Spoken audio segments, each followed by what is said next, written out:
Hello everybody and welcome to my channel. My name is Debbie and I'm a mixed media artist, and today I have a bit of a reveal to myself if nobody else is interested, but I'm sure you will be. About a year ago, what was it, January 2024, I made some predictions about the colours that I really liked, the colours I was drawn to, and whether or not if I could use them in my work. And then I swatched some out. These were all the ones that I pulled out, mainly from my coloured pencils. So this is a tiny bit misleading because, like I said, I'm a mixed media artist. So although these are coloured pencils, the colours still hold. They might be in paint or ink or pastel or something else. So, being a mixed media artist, I use them all. So I won't stick to the coloured pencil version necessarily if I can say, well, yes, technically I've used that colour. But I'm interested to put them up the right way first. That would be a help. I'm interested to see how many of these colours I actually used in my practice over the course of a year, and how many I used regularly. I know there are some there that have been used here and there, but they're not part of my regular ones. And then there are some that have sunk without trace, I suspect, because although I'm still attracted to them, I still love them, I've not managed to incorporate them. And there's several reasons for this, which we'll get to. Before we do, housekeeping. Please leave a like and subscribe if you like what you see, and try to, if you've got the time, to leave me a comment. As I was going to say, I try to get back to every single one of them and answer, especially if you've got a question. I prioritise those. If you like my style and you like what you see here, please do consider joining my Patreon. You would be very welcome, and we've got a lovely community over that way. So it's not just painting, but sharing and basically having a great time talking about art. Right, that's that out the way. So like I said, I pulled from my mainly Caran Luminance, Derwent Drawing, Derwent Lightfast is what I'm seeing here mostly. Nothing else is jumping out at me. If anything does, just reading them quickly, I will let you know. But no, so far, they're all those three. I started with the Luminance Perylene Brown, then Burnt Ochre, Terracotta, Derwent Lightfast Sienna, Luminance Raw Sienna, Luminance Burnt Sienna 50%, Luminance Violet Pink, Derwent Lightfast Dusky Pink, Luminance Burnt Ochre 10%, Derwent Lightfast Cinnamon, Luminance Dark Phthalocyanine Green, Derwent Lightfast Bronze, Luminance French Grey, Luminance Verdigris, Luminance Olive, Luminance Green Ochre, Derwent Lightfast Natural Brown, Derwent Drawing Venetian Red, Luminance Dark Flesh 40%, Luminance Warm Earth 5%, Derwent Lightfast Oyster, Derwent Lightfast Pale Peach, Luminance Dark Indigo, Derwent Drawing Ink Blue, Derwent Lightfast Pine, Luminance Payne's Grey 30%, Luminance Steel Grey, and Luminance Light Aubergine. Now, one thing you can see straight away, there are no pinky pinks and there are no bright colours in this prediction. I don't use a lot of bright colours. Let me first, and some of you will have seen all of these before if you're my regulars, let me grab a sketchbook and show you what I do. So here's a bit of an example. The thing is with colour is I should have about 7 or 8 of these palettes per year, because I live in Germany. The colours change. Some stay the same. A lot change. So really doing one palette of colours is a little bit disingenuous, because it can't be true if you're painting what you see. I do most of my work in the studio from photos. I don't go out into the wider world all that much. Sometimes I do, but mostly not. I'm going to blame autism because that's what's going on here. But I may just be lazy as well. So one has to assume that, but both may be true. So this is what I do. Oops, excuse me there. Bit bigger than I thought. These are just scenes from hereabouts where I live. And you can see right off the bat here, some of these have been used, but they're not regularly used. I probably could have put a few more in than I actually have, if I'm honest. You will have seen me starting with the swatching out. I rarely start a video like that. I really don't like speeding things up and having music over the top. I like to sort of explain what I'm doing, but I thought that bit might be better sped up. So you've seen the swatching and some of the colours. I don't expect you to have committed them to memory. But anyway, this is more or less what I do. See, there are pops of colour. Bright. Yeah, I don't paint people very often. In fact, most of my pictures look like a zombie town because I don't put people into them. But as you can see, the colours are muted. This is my favourite sort of muted colour palette. And what I've tried to do here, and I'm not even sure if this is going to work actually, so it's going to be a bit weird, because what I've done is I've actually then drawn out, so I've got my predictions and now I've drawn out all the things that I use regularly. These are the things that I use every damn time. Sometimes I might come in with something like this or this brighter yellow, but that bright yellow is not in here, and this apricot-y colour, this particular one, isn't in here. So I'm not using it all the time. This is a print. This is one of my jelly prints. I don't use the transfer method, so anybody who's interested in jelly printing this way, this is a technique I've spent a year developing actually, where I paint straight onto the plate with acrylics, pull the print, and some pan pastel, pull the print and then work back into it with mixed media. So that's something new. So this is just a painting, but yeah, you can see pops of these colours, the sort of colours we have here. More jelly prints, both of them. This is an actual tutorial on my Patreon.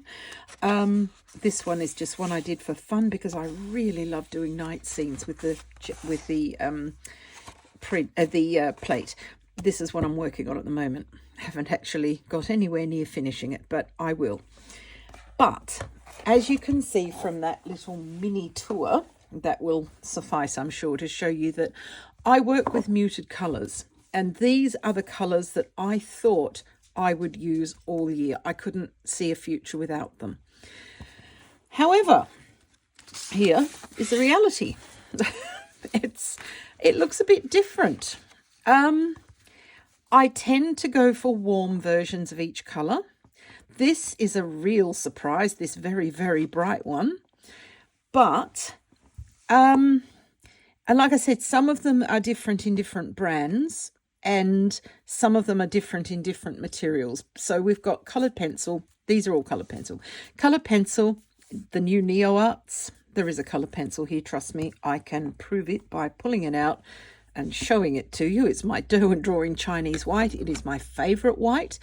I know a lot of people love the Holbein soft white. I find the Chinese white from Derwent Drawing to be best. Payne's Grey, that's this watercolour marker, brilliant for shadows and things. A couple of Turner acrylic gouache. I have more, but these, like I said, this is not all the things I've ever laid my hands on. This is what happens in nearly every picture. I could have added terracotta to this, to be fair, because I'm not going to, because I do use this a lot in my pictures. So this is my Derwent Drawing terracotta, new pencil actually. So I could add that in because it does occur quite often. But these, I can't remember the last time I sketched something and I didn't use one of these. So these are sort of there all the time. A couple of watercolours. You will remember the video from, if you're a regular, welcome back if you are, and welcome to new people. If you're a regular, you will notice that I put up on my playlist, there is one that of art materials that I regretted buying, and I made a video about that. But I didn't want to just regret them and say, right, well, I'm either going to sell these or I'm going to donate them or just forget them in a cupboard. What my personal challenge was to get them out and try to love them and rediscover why I bought them. Watercolors were on that list. I love these watercolors. The reason I don't use them very much is I cover everything up with more layers and you lose all these lovely effects. However, let me just grab this back again to this one I'm working on. I have started using, this is all pan pastel, and I've used watercolors for the very background of my sketches because I don't have to do as much detail on them. That's the point of them being in the background. When you're making a sketch, you work from the furthest point back to the closest point to you. Because I'm nearly 100% a landscape artist, and plus nature details that occur in landscapes, I work, the sky is the furthest part. That's the furthest part away from me at any point in time. Same for everybody else standing on the planet. So the sky comes first, then the background. And with backgrounds, when you're sketching, it's very important not to put too much detail into it. If you make it too saturated with color and solid, or put too much detail into it, or even use the wrong sorts of colors, it should really, the background works really well when you mix some of the sky color with it, because that helps it blend into the sky and gives it even more distance.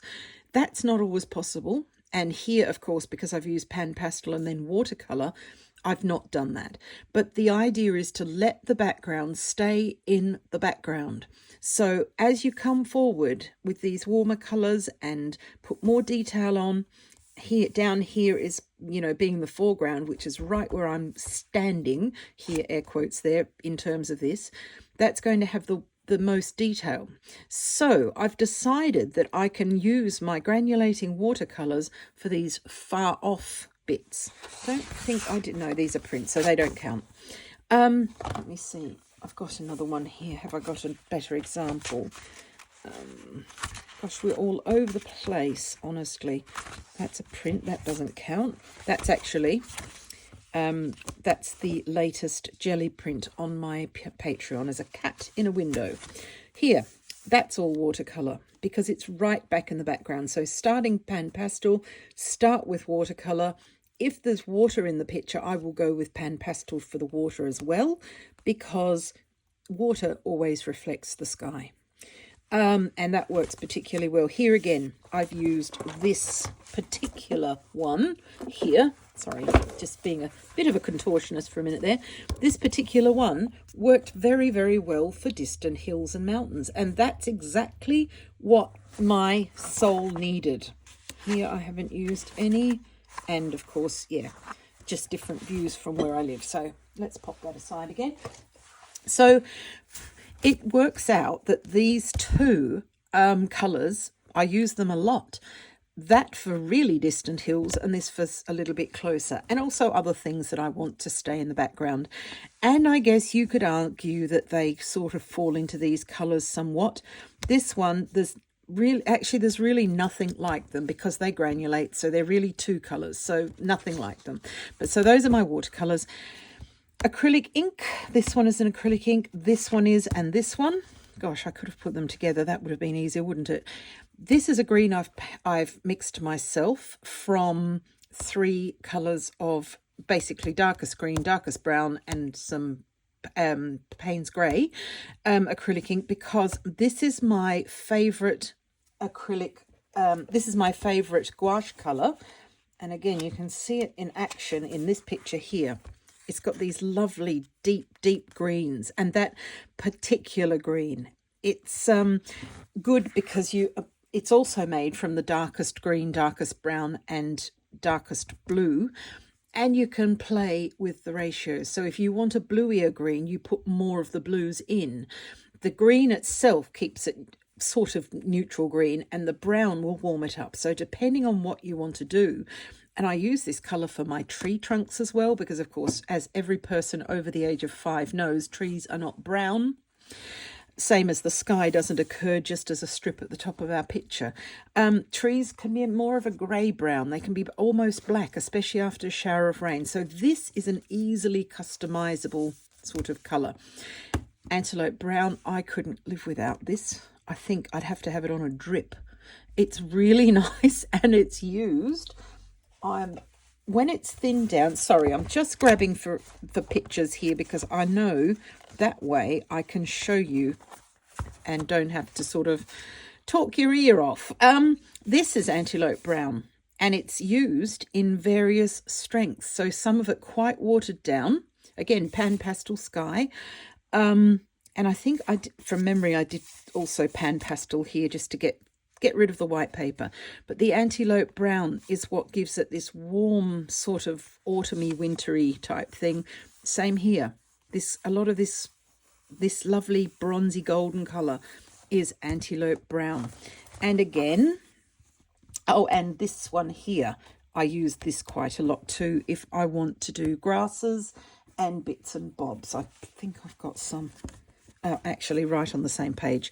This grass here, this is all done with this De La Rowney System 3 acrylic ink. It's fabulous.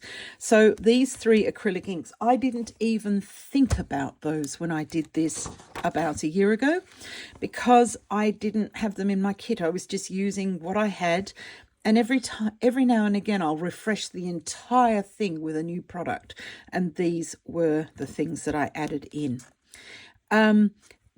The acrylics as well, the acrylic gouache, I'm sort of depressed to the point of can't function by the fact that this is not very light fast.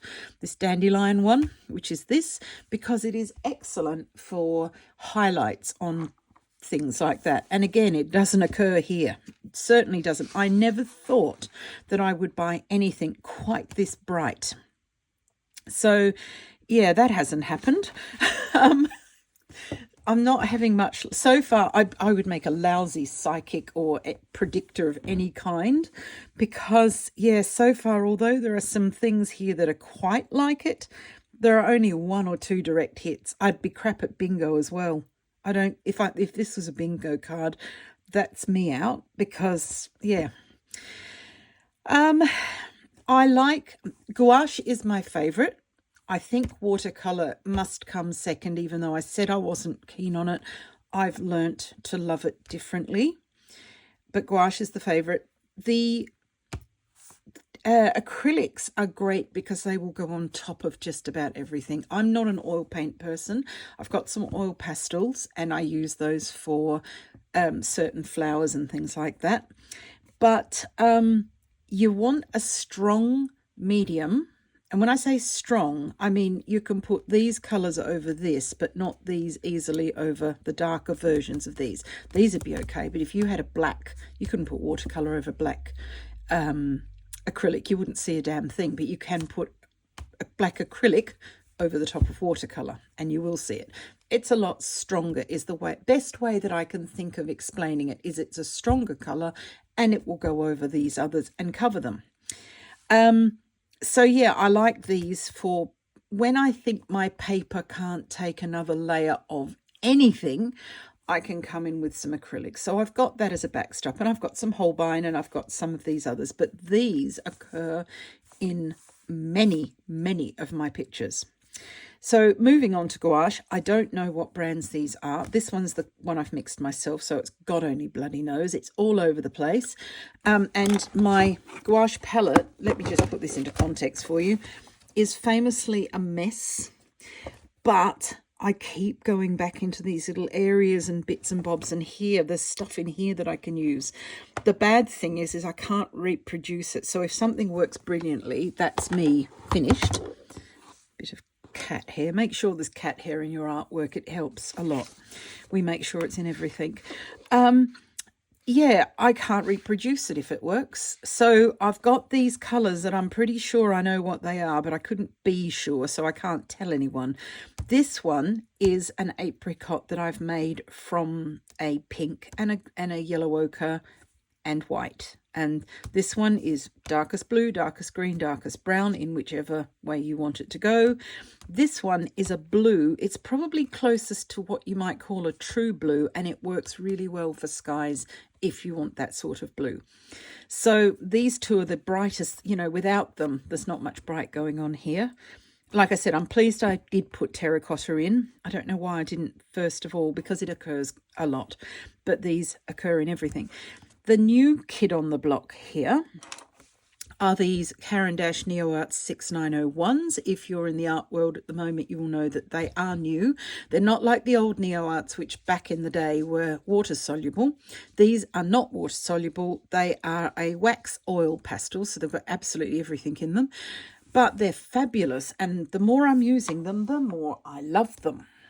Just to put it into context for you, here is a little zine that I've been working on, and I've used them, these 3 colours and plus a few more, but all sorts throughout this to keep the work a little bit looser. I know I'm always saying you don't have to, and you really don't, but if you want to, these are really good. Let me just open it out and show you. I love the blackbird spread is my absolute favourite. But this is something that's totally different to anything I normally do. But that just proves the point. I'm not, even though I'm using most of these colours in it, there's a couple of there's a pop of red and there's some pink, because this is a spring one, so there's some pink. But I do not use those in every single thing I do, so I haven't included them in this lot. But these NeoArt, sorry, there's got so many Neos now, it's going to get impossible. These NeoArts are really good for putting over the top for texture, or underneath a layer, especially watercolor, as a resist. And I've got a pattern.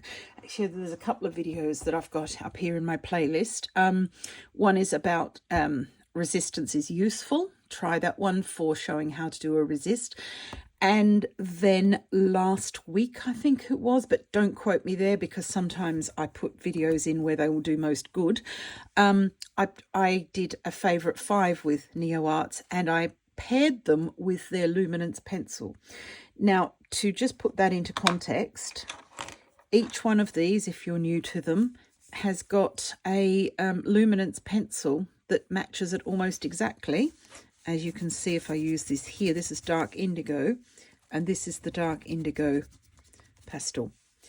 And they are super good. Very, very well done. Someone was thinking when they did these, you can't get a fine line with them, but you can't get a resist with a pencil. So I've got both. Full set syndrome, I've got everything. But they're really, really useful. And I'm finding, when they first came out, I wasn't sure where they fit into my mixed media practice. But I think it's been 2 months now since I've had them and been using them. And I've made a point of having them on my desk. I've got this really sweet crystal plate that my mother got for her 21st birthday. We're talking 1955 or thereabouts here, when these sorts of things were commonly given as gifts. But it also makes a very nice little tray for these and saves me putting this away in a cupboard where it will never see the light of day. And this means they're on my desk. So I reach for them as often as I possibly can, and I make a point of using them at least once in a picture. Primrose, the first one, is my absolute favourite. And again, I can't remember the last time I painted something that didn't have this in. This one here, the Payne's Grey 30%, that's appearing more and more. Because again, just like the acrylic paints, you can put this over absolutely everything. So it's a nice, strong medium that will go over everything else. This might be a better one. Yeah, it goes over the lot. Even pencils. It changes its colour sometimes occasionally, but it'll do it. And yeah, great to use. Very easy to use as well. So recommend these if you've not tried them yet. I've bought mine open stock and I started with 10. Like I said, I've got full set syndrome, so I have to have all the colours, even the ones I hate. Don't ask. Don't even go there. But I didn't get them in the set. I got 10 to see if I like them, because I'm trying to learn my lesson. And like many of us, I only learn my lessons the hard way. So I bought 10. Did I use them? Yes, I do. I use them a lot, and increasingly more and more. So there's something that I can't do without. Right, so that's a sort of an overall view of what's actually going on, apart from my predictions here. So where are the direct hits? Let's grab one of these and I can make a tick where there's a direct hit.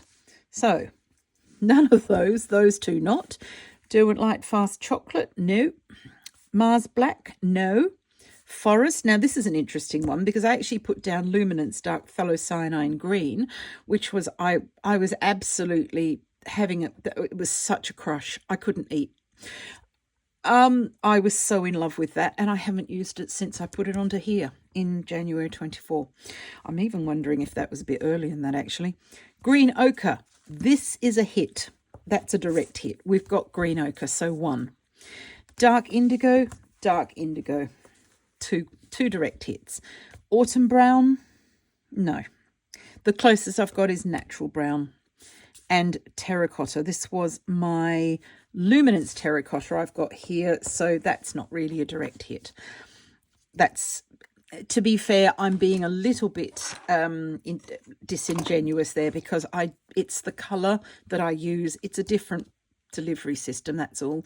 So I may sometimes have this, I'm going to tick it because sometimes I use it as paint, sometimes I'll have it as ink, sometimes I'll have it as acrylic paint, and lo and behold, I have a terracotta NeoArt, which sometimes I use.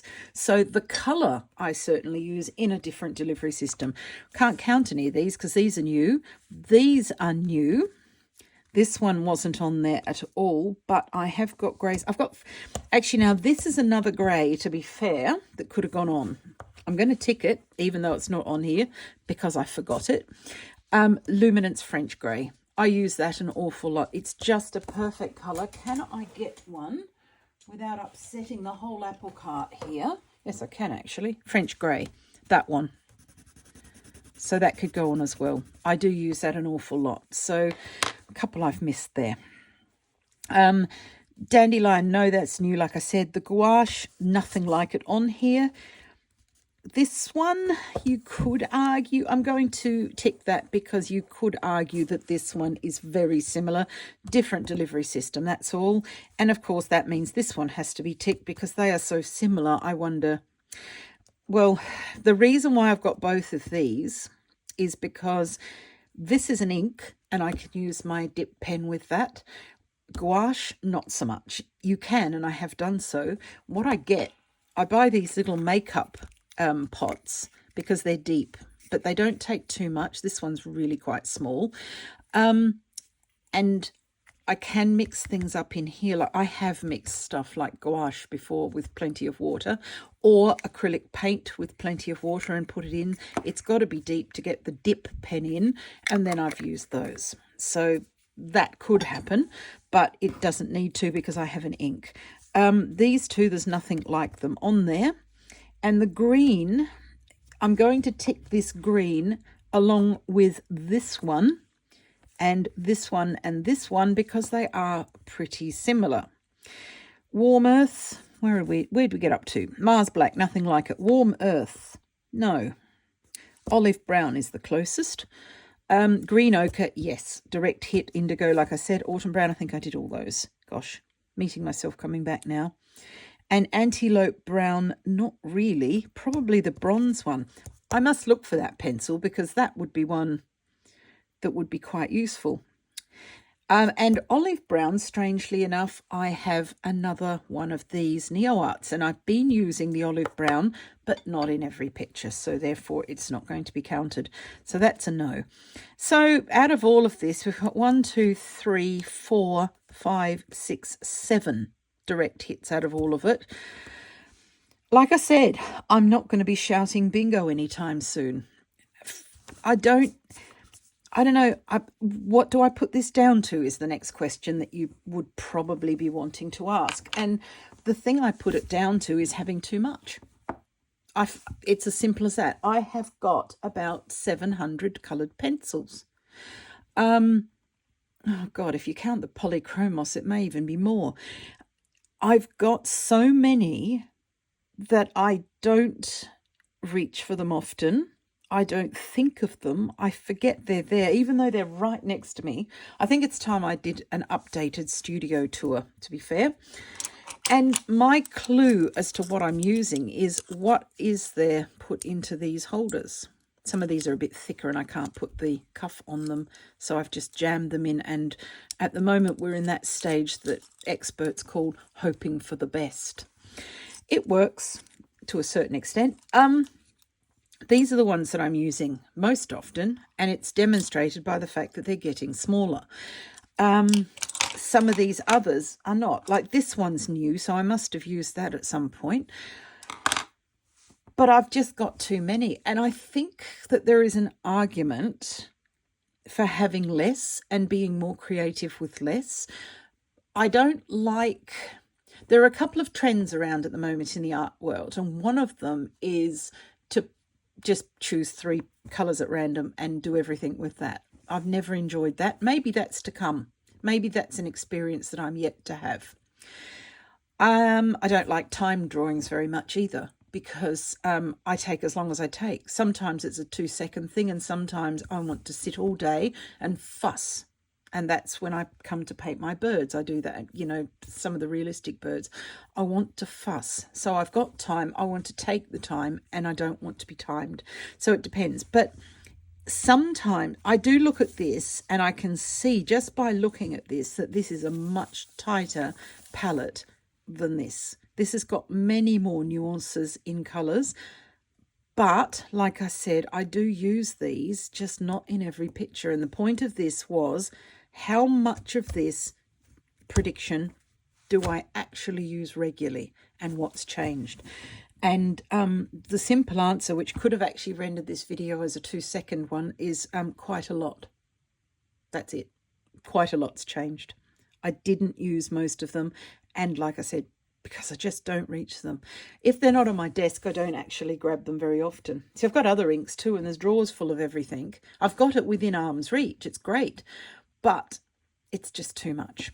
What I will do is, when I'm finished, I will film a short outro of what my desk looks like on a given day, and you'll see what I mean. So I think that's about it. I don't want to bore you to absolute sobs. What do you think? Do you have this problem? Do you actually become attracted to a colour in the shop or online when you're buying and then find that it just sits? Do you have colours that you've actually worn down to a nub when it comes to pencils and pastels and things like that? How does it fit with you? Or are you very sensible and you know what you like and you just get on with it? I would love to know. So do leave me a comment and let me know what you think. And do you use different colours for different times of the year? Do you use the same thing with variations? I think I might fall into that group. I use the same things but variations for autumn. So in autumn, I will use more of these colours. Absolutely, especially here in Germany. When I lived in Australia, which was 40 years of my life, 45 actually, no, because where we lived in Australia, you could look out the window and you didn't know whether it was January or June. It was all the same. So I didn't use them, just not. Whereas here I do. So in the winter time, I'd probably go towards this end of the palette. So I think this is still valid as a total thing. It's certainly things that I'm interested in, and I'm going to keep this on my desk the same way that I keep my NeoArts on my desk, so that I can reach for them more often. And I know then that I'm using everything. Right, I shall sign off and bid you a fond farewell. Excuse me. Do keep watching, and I'll do a very, very quick studio tour at the end, and you will see what it is I'm up against as far as amounts are concerned, because it's ridiculous. And yeah, this is what my desk looks like on an average day. So yeah, kind thoughts, please. Right, I'll see you again next week. Enjoy your time. I hope you get some art time in, and I shall look forward to seeing you then. Bye for now. Bye. As you can see here, this is the desk that I was just sitting at. So that's not too bad. And there are inks and so forth in a little box there, a print that I've pulled, other bits and bobs, and drawers full of stuff. And about 2/3 of my pencils are here. But I just don't. I mean, I sit right here. So this is all within arm's length. But I just don't necessarily. Up the back there are polychromos and other bits and pieces. I think the answer to this is quite simply to get things out and rotate the things that I've got on my desk. For example, I have my coloured pencils in these old sort of beer glasses from the 70s. And if I had them on my desk, I might be tempted to get into them and see what's there. Or I could take a couple out and say, right, I'm going to make a point of using this today. I need to make sure that I use this in a picture. Sometimes I'll see somebody else using a pencil and I'll say, I've got that. And I'll go home and I'll, come to my desk and say, right, well, I can use that.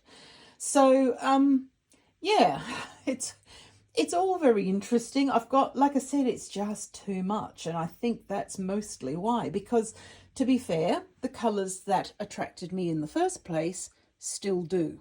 So there could be some argument for a bit of a shake-up, because otherwise my palette stays the same most of the time and these stay the same length they are.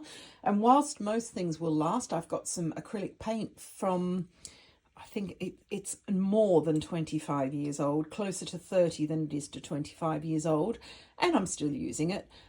But that's not true of everything. Anyway, thank you for staying for this little interlude, and I shall see you next time. And I'm really going this time. Bye for now. Bye.